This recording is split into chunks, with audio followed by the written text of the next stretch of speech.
Data statistik dunia ada 9,4 juta kematian setiap tahun yang disebabkan oleh penyakit kardiovaskuler dan 45% kematian disebabkan oleh penyakit jantung koroner.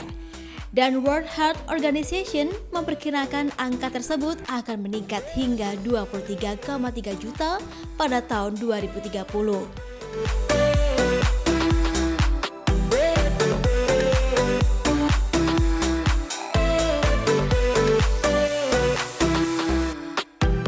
Penyakit jantung koroner, jika tidak tertangani dengan baik, dapat memicu beberapa komplikasi yang berakibat fatal, di antaranya serangan jantung, gagal jantung, nyeri dada, gangguan irama jantung, henti jantung, penyakit penyempitan pembuluh darah, emboli paru, dan pembengkakan arteri.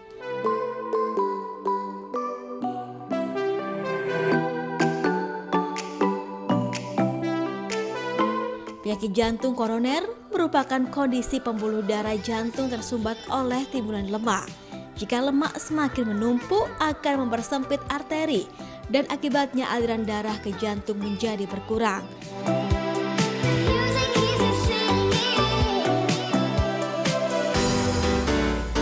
Untuk mengenali serangan jantung tersebut, terdapat cirinya yakni nyeri dada yang biasanya terasa di bagian tengah atau kanan atau kiri atau ulu hati.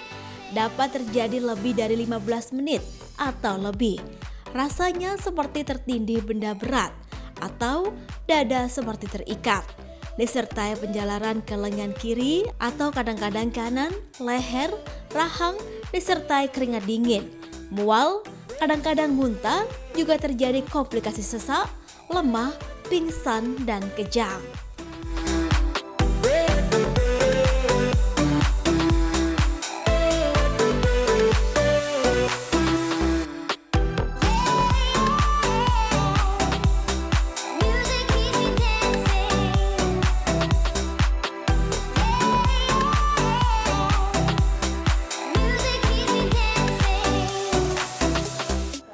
Apa kabar? Selamat pagi, senang sekali hari ini Rio Oliver kembali hadir penyapaan dan spesial sekali. Memang sengaja kalau Anda melihat updatean dari Update Cantik dan juga statusnya Ali Renomas ya.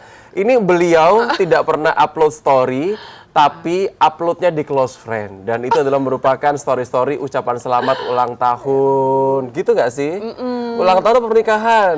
Pernikahan dan ulang tahun suami kan. Lagi suami ya. Pemirsa di rumah, mari sama-sama kita doakan semoga rumah tangga Ali Renomas dan juga Mas Onda semoga menjadi keluarga yang takut akan Tuhan dan selalu akan menjadi rezeki yang mengalir indah untuk keluarga mereka berdua. Karena saya percaya doa dari para pemirsa di rumah ya itu adalah merupakan hadiah paling indah untuk Ali Renomas. Karena saya tahu pemirsa di rumah mungkin kangen Alia nggak syuting beberapa hari ini karena memang bulan madu ya.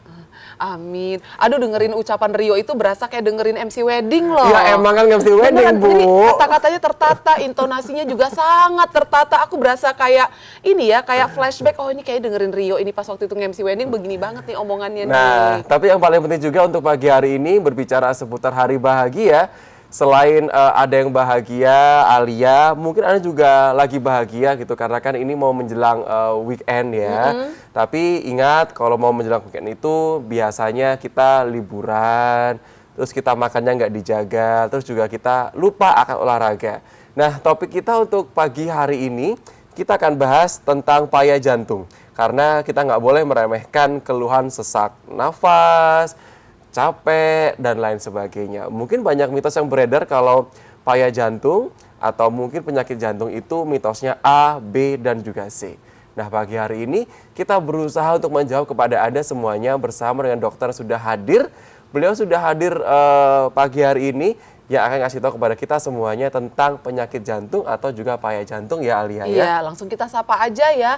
Halo, selamat pagi Dokter Isnaini, SPJP. Betul ya dokter ya? Spesialis jantung dan pembuluh darah. Pembuluh darah, betul ya. Nah, dokter apa kabar pagi hari ini? Baik, ya. sehat.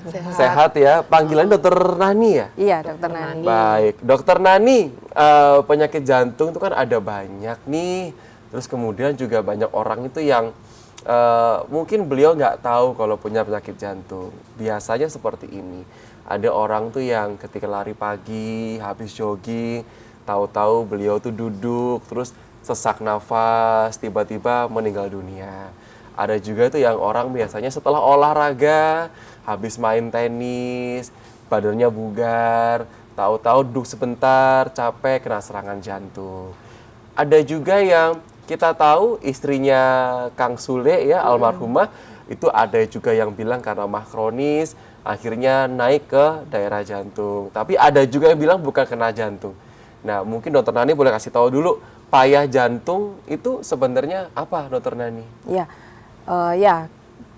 payah jantung itu adalah suatu kumpulan gejala klinis ya, suatu kumpulan gejala klinis yang berupa keluhan sesak, kemudian keluhan mudah lelah, kaki bengkak, seperti itu yang disebabkan oleh kelainan pada jantung. Kelainan jantung baik secara struktur maupun fungsinya dalam memompa darah pada seluruh tubuh.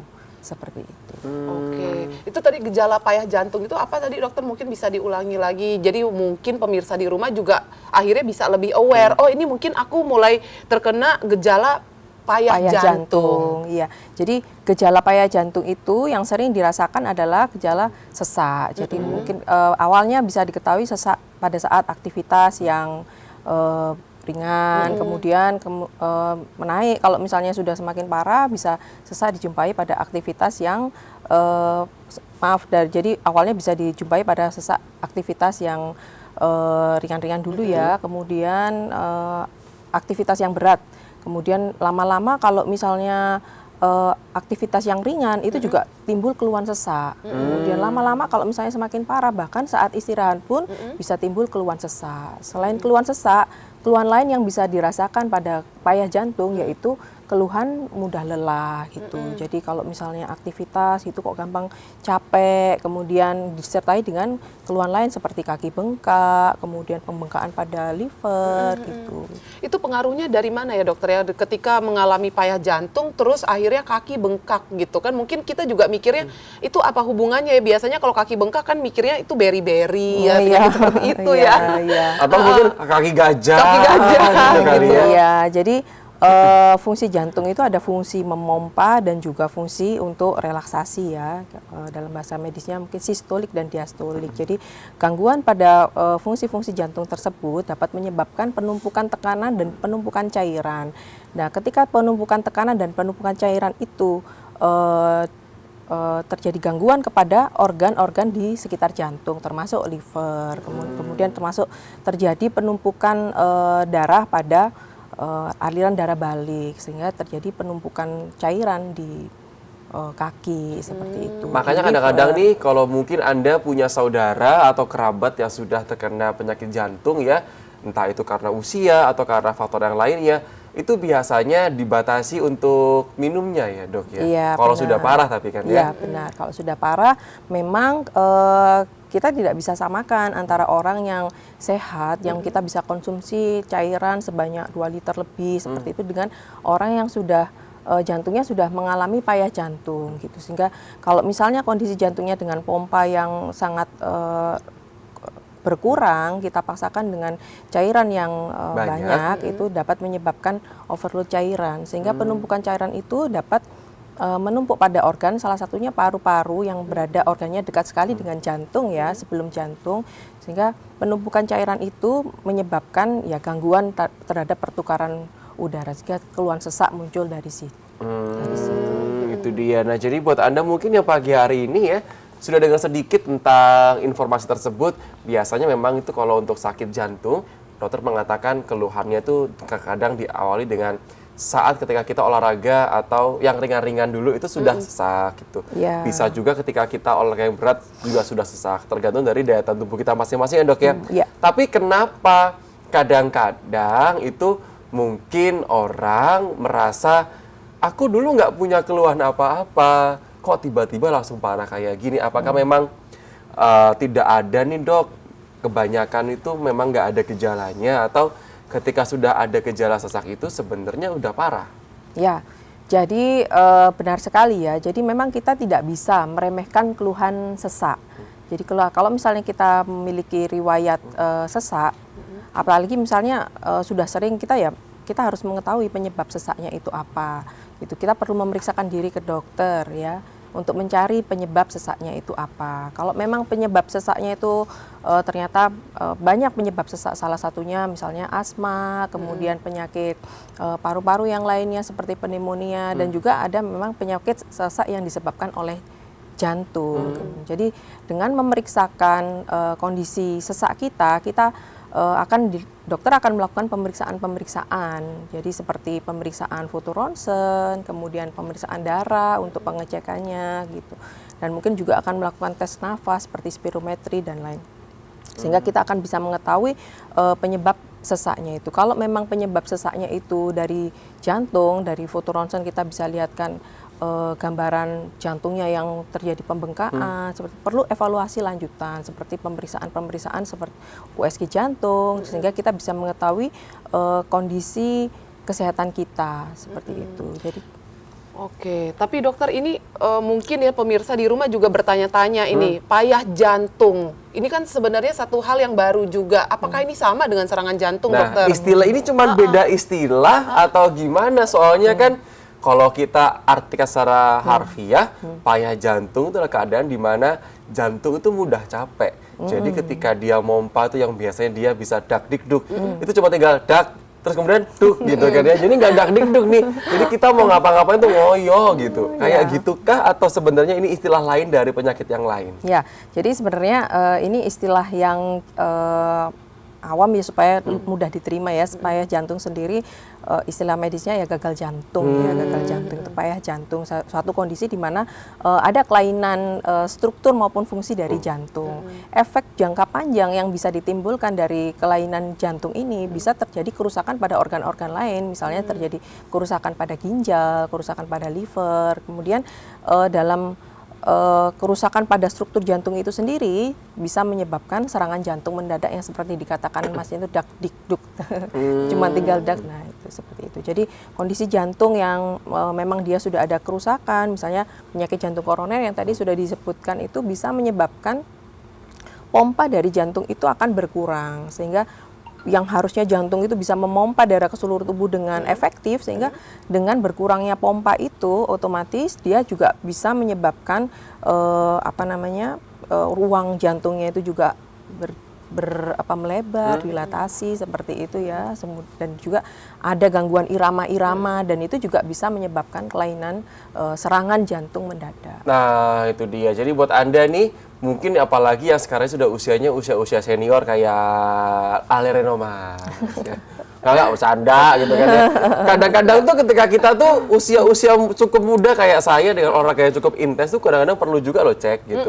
Paling nggak ya setahun sekali lah kan general check up ya. Ya siapa tahu ya, ketika saya cek ada gangguan iramanya misalkan. Iya, benar. Betul ya dok Benar, ya? benar Soalnya sekali. banyak orang tuh yang tidak pernah cek, dikiranya loh jantung itu kan degeneratif. Jadi untuk orang-orang yang senior-senior aja, misalkan usia 40 ke atas, saya masih muda-muda, saya nggak perlu cek, apalagi saya olahraganya kencang. Itu salah ya dok ya? Iya, benar. Soalnya sakit jantung pun juga banyak kok diderita dan diketahui itu terlambat, tapi usianya dia masih muda. Iya, benar. Ceknya berapa tahun sekali? Paling nggak setahun sekali ya? Atau gimana? Ya memang begini, jadi tadi kita katakan bahwa memang yang penyebab tersering payah jantung ini adalah penyakit jantung koroner ya. Berbagai macam faktor risiko yang bisa menyebabkan, salah satunya ya kondisi hipertensi, kemudian diabetes mellitus, pasien-pasien yang mungkin punya riwayat kencing manis ataupun keluarga yang punya riwayat kencing manis, kemudian juga merokok seperti itu ya. Kemudian kadar kolesterolnya yang tinggi di dalam darah, gitu, kurang olahraga, aktivitas seperti itu kita perlu memeriksakan, apalagi kalau sudah usia 40 tahun ke atas ya, saya rasa mungkin memang perlu kita melakukan general check up paling tidak setahun sekali. Apalagi kalau misalnya kita mempunyai faktor risiko seperti tadi, misalnya memang punya riwayat kolesterolnya tinggi atau mungkin punya kencing manis, nah ya mungkin lebih sering kita bisa memeriksa, atau memang sudah pengobatan hipertensi segala macam, itu kita lebih sering. Itu adalah orang-orang yang sering bisa terkena penyakit jantung koroner yang akhirnya bisa jatuh pada kondisi payah jantung. Berarti orang-orang yang bisa terkena penyakit payah jantung ini adalah mereka itu yang berusia matang ya, aku nggak mau bilang tua ya. Mereka yang berusia matang, sekitar usia 40 tahun ke atas kah dokter? Atau mungkin ada range usianya Iya. Rata-rata nih, walaupun Iya. memang kita tahu ya, kadang-kadang tuh kenapa penyakit jantung, payah jantung, irama jantung, koroner, Iya, benar. itu kadang-kadang itu memang ada kok yang usia kayak saya 20-an awal ini gitu kan ya, catat. Iya, 20-an 20-an awal. awal ya. 20-an awal ya. Tapi awalnya agak akhir gitu dok ya. Awalnya kebanyakan sih gitu. Tapi kan banyak juga tuh orang yang memang tadi meremehkan gitu. Bener nggak dok kata Alia tadi? Jadi Rata-ratanya sebenarnya usia berapa? Begini, jadi memang payah jantung itu kan tadi disebabkan oleh kelainan fungsi dan struktur jantung. Jadi sebenarnya memang benar kalau memang penyakit jantung koroner itu rata-rata diderita usia. Tapi akhir-akhir ini jangan salah ya. Karena gaya dengan hidup gaya ya? hidup, kemudian banyak ada loh yang pasien saya juga umur 30-an itu sudah terkena penyakit jantung koroner. Yang asalkan ternyata dia merokok yang sangat hebat gitu beberapa pak dalam satu hari. Jadi kita tidak bisa meremehkan, oh berarti saya masih usia 20 dong, berarti saya aman seperti itu. gitu. Dan sebenarnya payah jantung ini adalah suatu kondisi komplikasi ya dari faktor risiko tadi, dan juga beberapa penyebab yang bukan hanya pada ototnya saja, misalnya kayak kelainan pada katupnya, kebocoran katup, itu juga bisa menyebabkan kondisi payah jantung. Jadi kadang-kadang ada pasien yang memang dia menderita kekakuan atau kebocoran di katupnya, itu tidak harus pada usia matang gitu, atau kebocoran sekatnya memang penyakit jantung bawaan, itu juga bisa. Bawaan bisa ya. Jadi ini payah jantung nih penyakitnya, tapi itu bisa karena faktor pemicu yang banyak. Bisa karena koroner, bisa karena irama, mungkin hipertensi, tadi kayak katupnya tadi, kebocoran katup. Jadi itu ada macam-macam penyebabnya. Nah, macam-macam ini itu penyebabnya ditentukan dari Anda sendiri gitu. Kalau dari misalkan karena koroner, rata-rata karena gaya hidup. Soalnya makannya los, ya kan? Untuk yang tadi kebocoran katup itu juga ada 2 faktor, bisa jadi karena keturunan. Karena kan ada juga yang memang keturunan ya dok ya? Iya, tapi bawaan ya, bawaan, jadi kongenital seperti itu. gennya benar sekali. Tapi kita mau tahan dulu, udah pemirsa di rumah, sebenarnya kita buka telepon tuh waktu pas segmen ketiga. Tapi waktu pas segmen kedua nanti kalau Anda mungkin mau cerita, Anda mau tanya, Anda mau sharing dengan Dokter Nani, boleh silahkan saja di nomor telepon yang masih sama ya, 031 820 2015. Kita bertiga akan segera kembali. Cuma di segmennya Sehat Pagi, Gaya Hidup Sehat Masa Kini.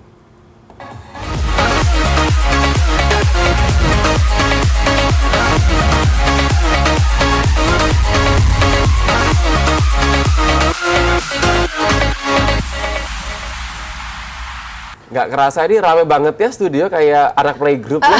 Ngitungnya bareng-bareng semua loh. Dari tadi pintu itu buka tutup, orang mondar-mandir aja gitu. Nggak apa, semangat pagi hari ini. Dokter, sebelum kita ke mitos atau fakta, ini juga sama.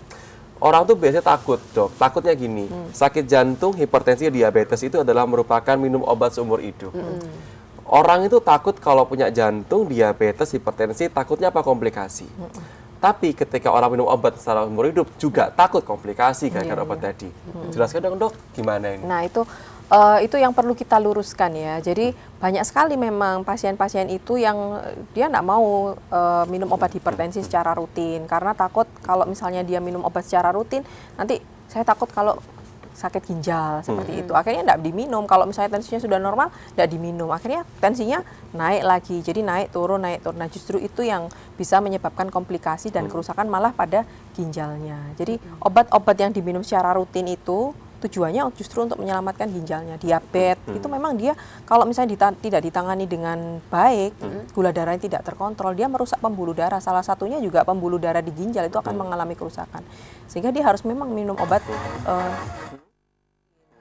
dan juga hipertensi, darah tinggi itu juga kronis. Jadi kalau memang tensinya seperti tadi Mas Rio, kalau kekar di otot nggak apa-apa, tapi kalau yang kekar di jantung itu justru dia akan menimbulkan komplikasi baik ke jantungnya sendiri kemudian ke organ lain yang karena fungsi jantungnya yang payah itu akhirnya dia menimbulkan komplikasi ke organ lain. Salah satunya yang sering dikorbankan adalah ginjal. Jadi justru dengan minum obat dengan rutin itu kita justru menjaga supaya fungsi ginjalnya ini tidak mengalami komplikasi gitu. Oke, jadi berarti aman ya dokter Ya, ya ketika kalau seandainya memang ternyata nanti ini ginjalnya memang ada gangguan, itu pasti kita akan mengubah obat-obat yang kira-kira nanti dia dikeluarkan lewat ginjal lebih sedikit seperti itu. Jadi lebih aman untuk ginjal seperti itu. Oke. Ada memang obat-obat tertentu yang dia tidak aman untuk ginjal, misalnya obat nyeri gitu. Tapi ini bukan obat jantung ya, obat nyeri. Nah, itu kalau memang diminum dalam jangka waktu yang lama dia bisa menyebabkan kerusakan ginjal. Jadi tidak sama antara minum obat dengan kerusakan ginjal tadi. Kalau misalnya obat hipertensi, obat diabetes, obat gagal jantung, tujuannya ini adalah untuk menjaga sehingga dalam jangka waktu yang lama kita mencegah komplikasi, termasuk komplikasi ke ginjal. Sementara obat-obat yang lain yang kayak misalnya jamu pegelinu, obat nyeri-nyeri seperti itu, memang kalau diminum sedikit-sedikit minum obat nyeri, ya memang dia dalam jangka waktu yang lama bisa menyebabkan kerusakan ginjal seperti itu. Baik, jadi Anda dipahami ya. Soalnya jangan sampai ketika Anda dengan alasan justru menghindari komplikasi ke depannya, malah Anda obatnya stop karena obat sebelum diedarkan itu dites terlebih dahulu keamanannya untuk Anda semuanya. Betul ya? Tuh, itulah jawaban dari orang yang mantannya dokter ada 3. Sekarang Bukan sekarang anak kuliahan, Bu. oh iya, nggak apa-apa. Ibu lanjut, Bu. Ya lanjut ya, kita sekarang masuk ke mitos atau fakta. Kita sekarang masuk ke mitos atau fakta ya dokter ya. Iya. Nanti Saya sempat sorry salah ya, fokus Dok. ini, salah Nggak fokus. apa-apa, Dok. Aku tuh pernah gagal sama 3 dokter, Dok. Tapi lagi sama-sama kuliah sih waktu itu. Oke. Udah move on kan tapi. Udah, beda keyakinan, Dok. Aku yakin aku ganteng, dia nggak yakin aku ganteng, Dok. Itu masalahnya, ya.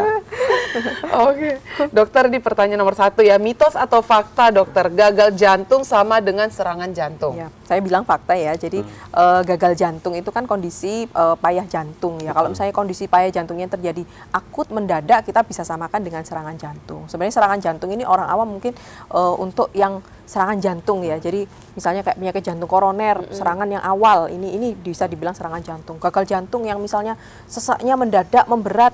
Nah, ini kita bisa katakan oh ini orangnya lagi serangan seperti itu. Itu atau tadi iramanya lambat sekali kemudian dia bisa oh ini lagi serangan seperti itu. Gitu. Jadi sebenarnya ini karena ini bahasa untuk awam ya, jadi itu lebih aman lebih gampang dibilang oh kalau misalnya kondisi serangan ya itu bisa gagal jantung pun kalau kondisinya mendadak dibilang serangan juga boleh. Gitu, ya. Baik. Nah, ini yang kedua, Dok. Mitos atau fakta, penyakit jantung lebih umum terjadi pada pria? Ya, jadi secara umum ini ya penyakit jantung tidak hanya lebih umum terjadi pada pria. Wanita dan pria punya peluang yang sama untuk terjadi penyakit jantung. Gitu. Justru pada wanita yang sudah menopause, yang mungkin proteksi kardiovaskulernya hormon estrogen itu rendah ya, ketika dia menopause ya justru lebih banyak terjadi pada wanita.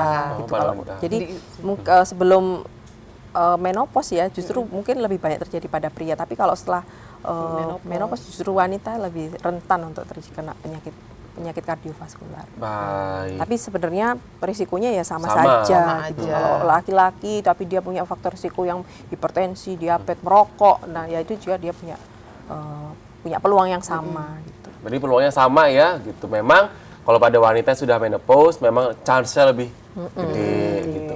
Kalau pria yang dia kayak gaya hidupnya juga nggak sehat, juga punya peluang yang sama. Jadi maupun muda, usia dewasa, yang penting kita anggap ya sama aja. Iya. Gitu. Yang ketiga, Tiga, pemilik riwayat penyakit jantung dari keluarga tak dapat cegah penyakit. Nah itu mitos ya. Jadi meskipun dia ayah saya pernah kena pasang ring misalnya, ayah saya pernah operasi bypass gitu. Tapi dia apa saya pasti nanti kena serangan jantung, Dok, atau saya nanti pasti pasang ring juga? Enggak selalu. Kalau misalnya dia bisa menjaga pola hidupnya, olahraga yang sehat, diet yang teratur, kemudian seimbang gaya hidupnya, lifestyle-nya bagus seperti itu. Kalau misalnya dia punya faktor risiko kayak hipertensi, segera dia berobat secara teratur, diabetes dia berobat secara itu bisa dicegah. Meskipun dia punya bakat dari keluarga untuk terkena penyakit jantung. jadi tetap bisa dicegah. Bisa. Cuman memang kita kudu waspada. Kayak diabetes ya, kalau orang tua diabetes kita lebih punya potensi yang lebih gede daripada Ya, orang memang yang punya potensi lebih Nah, besar daripada orang yang tidak punya bakat. makanya kita Tapi kudu lebih aware. benar, kita harus lebih menjaga faktor risiko yang lain yang bisa menyebabkan kena serangan itu. Baik. Yang keempat, orang dengan sakit jantung tidak boleh dikagetkan. Kalau saya bilang sih fakta ya. Jadi kalau misalnya kondisi dia misalnya kelainan aritmia atau misalnya dia kondisi jantungnya itu memang sudah payah gitu ya, dengan kaget itu kan sepertinya seperti stres ya, stres yang stres emosi ya. Seperti kalau misalnya orang dengar berita yang nggak enak seperti itu, otomatis dia akan menimbulkan stres emosi. Nah, itu juga bisa memicu hormon-hormon tertentu seperti adrenalin, dan itu bisa menyebabkan kerja jantung jadi lebih berat lah. Kalau misalnya kondisi jantungnya bagus mungkin nggak apa-apa gitu, kuat-kuat aja. Misalnya kita disuruh lari, kita dengar berita kondisi jantung kita nggak apa-apa. Tapi ketika kondisi jantungnya dia memang sudah payah, kemudian kita berikan stres yang lebih berat, kalau dia nggak siap ya dia bisa terjadi serangan tadi itu, payah jantung akut. Baik. Yang sebelumnya nggak apa-apa tiba-tiba dia sesaknya mendadak. Nah, itu bisa. Makanya kalau kayak sinetron kan kadang-kadang apa papa selingkuh gitu. Langsung zoom in, zoom out, zoom in, zoom out, ya kan? Ada Leli Sagita tuh, Iya, Leli ya kan? Sagita, Itu bener. Mbok Leli kan kalau Iya. serangan jantung kan pasti gitu. Entah anaknya nikah sampai nggak disetujuin, selingkuh atau tabrakan gitu kan, biasanya kayak gitu. Oh bener jadinya. Nggak boleh dibikin Ya, kaget. janganlah, jangan. Aku juga gitu dok, papa aku tuh kan pernah pasang ring jantung itu Iya. 3 dok. Nggak boleh kaget itu, kalau lihat saldo itu kok nambah terus sih, kaget kadang-kadang. Bener, kan susah gitu loh ngeliatnya. Resiko ya, emang kayak dari lahir. Monggo, yang Oke, terakhir. yang terakhir ya dokter, jika tak ada gejala tentu tak menderita penyakit jantung. Ya, Mitos ini atau fakta? mitos saya rasa ya. Jadi kalau itu tadi seperti saya katakan, tidak ada gejala bukan berarti tidak ada apa-apa. Seperti tadi, oh saya nggak ada keluhan, kepala saya sakit. Ternyata waktu tensinya 180, datang-datang sudah keluhan seperti itu. Jadi tidak ada gejala, bukan berarti tidak ada masalah gitu. Jadi kayak Mas Rio tadi, sebaiknya kita check up secara rutin, kita tensi secara rutin. Mungkin nggak ada riwayat darah tinggi kok nggak apa-apa. Kalau ada tensi-tensi gitu kita check up gitu. Benar, Ya, benar, jadi benar. tetap kita check up meskipun tidak ada gejala. Itu dia. Nah yang terakhir dok, karena juga sudah sampai di akhir segmen dengan dokter. Dokter mungkin boleh kasih apa gitu kesimpulan atau saran dari dokter buat pemerintah setianya kita nih. Silakan dokter. Oke. Sebelah sini dok, kameranya dok. Nah, yang ini, dok. Jadi untuk masyarakat yang memang sudah menderita payah jantung ya, tadi di awal saya ungkapkan bahwa kalau ada kelainan sesak jangan diremehkan. Kalau begitu Anda memang punya faktor resiko, kemudian Anda ada kelainan sesak, sebaiknya segera memeriksakan diri ke dokter untuk dilakukan pemeriksaan tambahan. Misalnya pemeriksaan fotoronsen, kemudian pemeriksaan darah dan pemeriksaan yang lain untuk mencari penyebab sesak Anda.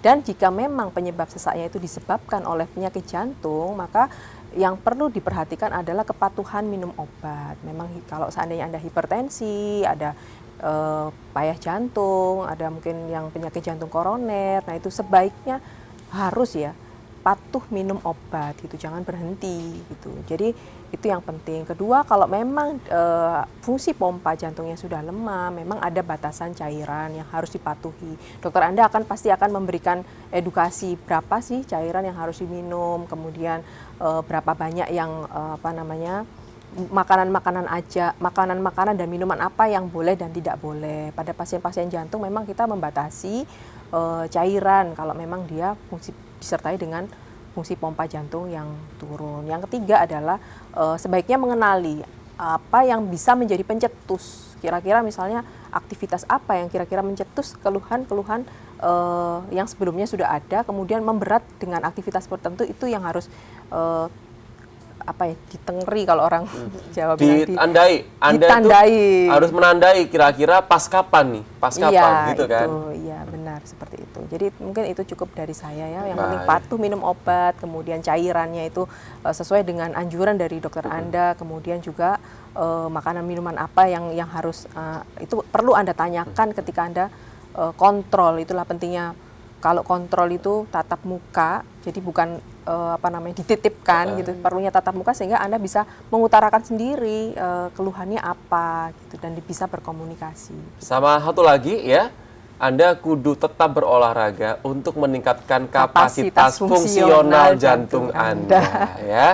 Soalnya ketika Anda ngerasa udah sakit jantung, aku lu sudah kayak gini, udah santai aja. Hey, no ya. Disesuaikan dengan kemampuan Betul. masing-masing. Kenapa? Soalnya dengan Anda tetap berolahraga rutin, mungkin sekarang sejam, minggu depan ditambah sejam 1 menit. Waduh. Nanti lama-lama kapasitas jantung Anda itu yang tadinya segini bisa menjadi meningkat lebih maksimal lagi supaya tetap sehat gitu kan Iya ya. benar ya, Itu disesuaikan dengan aktivitas kemampuan masing-masing. Yang tahu ya Anda sendiri. Ya, Kalau benar. misalkan memang Anda nggak kuat lari maraton kayak Mas Ayu Maya, ya jangan dipaksa gitu. Bener ya Alia ya? Benar. Mau nggak silahkan closing?